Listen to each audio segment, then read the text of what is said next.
All right, ladies. So the videos you're gonna see is part of my seminar called Social Intelligence. It's a free video. If you guys want to attend the seminar in person or through Zoom, you could purchase the tickets under the description down below. I hope you guys enjoy this. And I'm talking about generally how to tell if somebody doesn't like you. But I put how to tell if a guy doesn't like you because you guys watch it, but also because it does apply to guys as well. Okay, this is a sign that somebody doesn't like you in general. Okay, so watch it, or else I'm closing the channel. Okay, so signs that somebody doesn't like you. So how could we begin this? First of all, you want to be able to notice how they behave with other people first. That's a big one. Notice how they behave with other people. That says so much. How they greet other people compared to how they greet you. Also, notice their body language when they're in front of you. Like I said, it literally is like that. They'll literally just like be away from you. When they talk to you, their face isn't as interested in you. And the only way for you to know that they're not as interested in their face is because the way they behave with other people is different. It's all about context. So just pay attention to how they behave with other people first. And when they're with you, you'll notice that they have this like hurry up type of attitude, like hurry up, yeah, let's get to it. They're not that patient with you.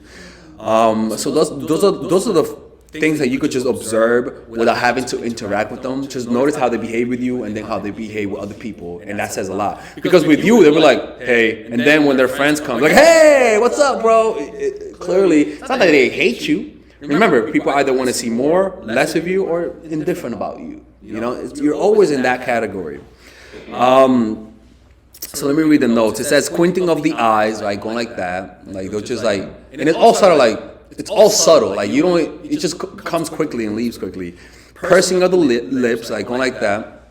Feet and torso not facing you. Arms folded and arms folded like that. And body has tension. They don't show their hate more obviously because they don't hate you enough. Like a lot of people don't show you the dislike of you because they don't hate you enough. You know, it's only when it's a boiling point where you'll see those signs, and at that point they'll just be hating you the whole time. So learn to look for the micro expressions. Then the micro expression is a concept that a psychologist named Paul Ekman discovered, and it pretty much goes. He pretty much asserts that everybody communicates what they feel in a fraction of a second, and then they hide it instantly, right? It could be like you tell me, oh, I won't be able to make it to the seminar, or I'm gonna be late. And I'm like, oh, okay, that's fine. Don't worry about it, right? You quickly missed out on. Okay, no, don't worry about it. It's fine, right? Like, but what happens is that humans are consummate actors. People are always wearing a mask. But the thing about the mask is that social mask conceals who they really are, right? But the beauty about it, this mask has cracks in it. This veneer has cracks, and you must learn to see it because these cracks are usually nonverbal, things that they cannot control. And so what you do is then you use your rational mind to interpret them, and to interpret those nonverbal cues viscerally. In other words, verbally. So always remember, people are always trying to hide how they feel. It's like their poker hand. It's very important to hide how they feel. That's why the Godfather said, like, don't ever go against the family. In other words, don't ever tell the division that's within us. So what was I saying? So yeah, learn to look for those micro expressions, and the way they work is that there's 7 primary emotions that the psychologist talked about. He talked about contempt. Contempt is like that, like, when they go like that, and the way that comes out is quickly, like it's just like a quick burst, and it goes back to normal, and it's hard to see with mask on, yeah, it's hard to see with mask on, but you can see the squints, but then again, it could be that they're blind, right? I'm saying me because I sometimes like squint at people. It happens more with women that we will have someone who hates us, but they pretend to love us. Yeah. So how do you figure out? I was going to ask you that. I've had that happen to me a couple of times in my life, like people who were like almost like my best friend, you know, like acting like they love, you know. Well, if it happens too fast. Some really horrible things to me, and I'm like, how did I not see it? You know. Well, if they like you too fast, too instantly, they want to be buddy too quickly. Yeah. They're just getting close to you to hurt you. So it's kind of like, don't trust what people don't. It's all about not trusting smiles, but not taking it too seriously. Women are just like, oh, you're so cute, you know, smiling, that kind of. Don't take anything people say seriously. It just means that you thought they liked you, you raised your expectations, and then you were disappointed. Yeah. You have to. The more nice they are in the beginning to you, the more just be a little distant and just slowly get to know them. But fakeness is unavoidable. What you want to do is notice it when you're being fake, and that'll show you a lot. Everyone is being fake at one point or another. It's just a fact. So you got to pay attention. If you don't know when someone's being fake, then start with yourself. I mean, I'm fake to spare people's to spare people's emotions, not to destroy them. Harsh them, yeah, not too harm them. No, I know what you mean. Yeah, I know what you're talking about. Like politeness, you fake in a polite way. That's when I'm fake. I don't pretend to be somebody's friend so I could just destroy their life. Well, it's hard to tell, but again, you have to take things as they come. Yeah. And if this person is being fake and you recognize it, then you gotta leave. But then once you notice they were being fake, then you gotta ask yourself, okay, let me look back. What were the first signs that they were fake? How did this person act differently compared to somebody who was real?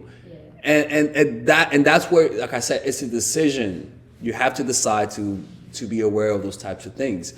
And what you'll notice is that you're going to encounter many of those people in your life. And the more you do that, the more you notice, okay, he was fake. How was he different compared to somebody that wasn't fake?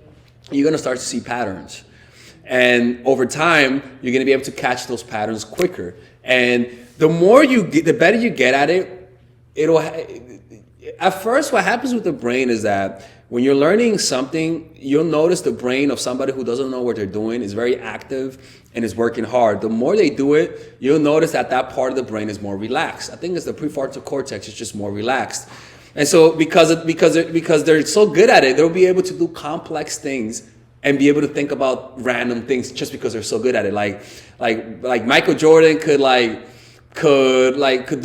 do a fadeaway dunk while doing math in his head. Right? And it's kind of like, I can't do that even if I practice, but because he has mastered it so much, his brain is on automatic mode that he could think of higher level things. And so it's kind of like, it pretty much approximates the powers of animals and their instincts. Like humans don't have quick instincts. Like humans have to process things. Animals are born wired, and so they have to process. They don't process, they react. Like they come pre-wired with reactions. And then so it doesn't change throughout their lives. Humans they come with the instincts of eating and doing normal human shit, you know. But the other instincts, they develop it through mastery, through practice. And that's actually it's actually a form of thinking that's beyond thinking. The ability to feel is almost like, you know how words express a sentence, right? The instincts pretty much express a process that for most people takes like 10 seconds, but for the master it takes half a second. It's instinct. And so they're able to make quick decisions. And so that instinct, when it comes to the social realm, you'll be able to see somebody and kind of know who they are by just little subtle things. Because you have such an accumulation of so many different behaviors from yourself, firstly, and from others, that you could sort of assume certain things about people and be accurate. Now, you're going to be wrong sometimes, but you have that database in your head, right? And so it's going to be hard at first, but the more you learn about him, her, it just adds up. And then all of a sudden, you're going to start seeing similar people, and you're going to be able to read them, but also stand back and say, okay, maybe I'm projecting. It's a balance, to be honest with you. Yeah, I lost my train of thought. So the emotions, the seven primary. Oh yeah. Of content. Mm-hmm. You guys wanna Google that, but it's like contempt, sadness, anger, fear. Like it's like fear. So it's kind of like a perfect example could be if you catch somebody doing something, you'll notice like like you caught them doing something, right? But it's kind of like, don't just take that for value, register that. Like you have associated an emotion with an expression. Just remember that in your head, so that the next time you see a quick like reaction like that and it goes back, now you know, okay, I said something and he's afraid or she's afraid. Like you want to be able to register by pure observation all of those little subtle things, because like I said, over time you're not going to need to put too much effort to observe them. You're just going to have this instinct, this fingertip feel for human nature, because there are two types of knowledge of human nature, and Robert Greene talks about it also. He talks about general knowledge of human nature comes from having an understanding of humans in general, like understanding that people feel envious, understanding that that people feel jealous, understanding that just general things about people. You don't rip people off, or you don't fight somebody who has nothing to lose, like that type of stuff. And then you have specific knowledge of human nature, which comes from understanding one individual, your mom, your dad, and those two types of knowledge have a symbiotic relationship where the more you know about one person, the more it adds on to your general knowledge of human nature. The more general knowledge of human nature you have, the more you're able to understand that one person. And it kind of like just like adds up and it adds up. And over the years and decades, you want to be able to reach an old age where you're just able to read people like that. And it is possible. It just takes effort, That's why most people don't have that. Back then, in the times when we didn't have technology, you had a lot of socially intelligent people that were able to do that, But it's like comparing a dog to a wolf, It's like it's not the same. It's like wolves have more instincts than dogs.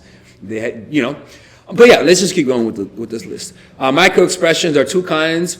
Awareness of feeling and it leaks out, right? So it's kind of like the person feels the emotion, the anger, and it just leaks out by mistake. And then there is the person doesn't notice he's feeling that emotion, and it leaks out as well.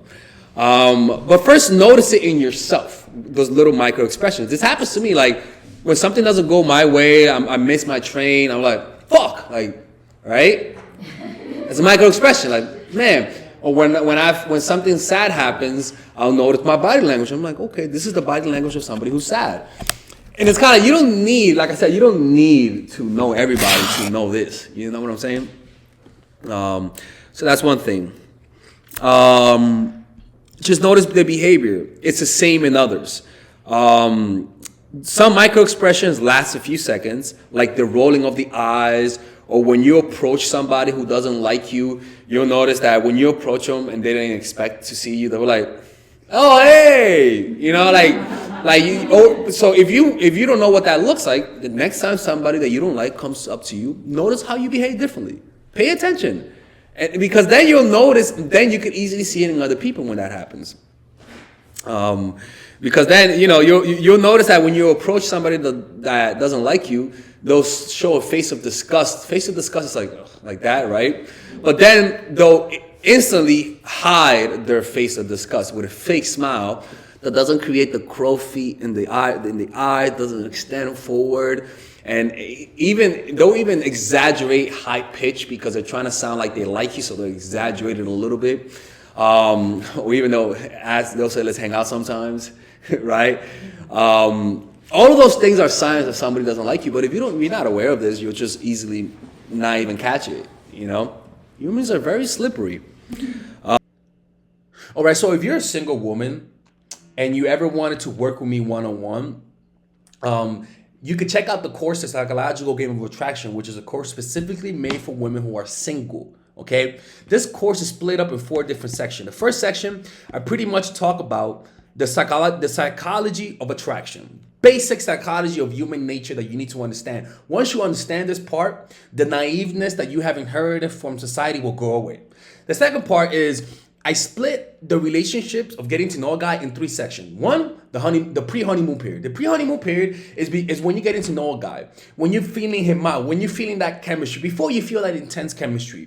This section is all, and I will show you if you're in that section, right? Because there are signs in the relationship that you're in that part. The second part is the honeymoon period, which is when everything's great and you think there's nothing you can do to fuck it up, right? So that section has videos specifically made to make sure that you don't fuck up the honeymoon period, to make sure that he doesn't lose interest, because that's what naturally happens when you're in a honeymoon period. So I pretty much show you how to maintain that mystery. The other part is the post-honeymoon period, when naturally you go from this high dopamine to oxytocin, when you guys are feeling comfortable, when you guys are getting to know each other, when you guys are really falling in love. You don't fall in love in the honeymoon period, you fall in love in the post-honeymoon period. So everyone in each relationship is in every one of these three sections. You will identify if you're in that section, because I tell you these are the signs you're in that period. So if you're in that period, just watch these 4 videos and that's all you need to do. Like literally. So if you were calling me, you're like, Father Alex, I'm going to this, I'm talking to this guy and he's fucking bullshitting me. And I'm like, okay, so you're in a post honeymoon period. Okay, you know what? Do this. That's pretty much, it's almost like getting coached by me. This course is 99. Wait, is it? Oh, that's a Spanish one, people. That's a Spanish one. I'm showing you guys the Spanish one. Oh no, that's the English one. This course is $99. Look at that, right? $99 for this course. And oh, you guys, and it's the price of a fucking purse, okay? This will fix your single life. And if you don't like it, just ask for your money back and I'll send it to you. No questions asked. Check it out. Click on the description down below to get it. Well, I'm closing the channel. May the toxic force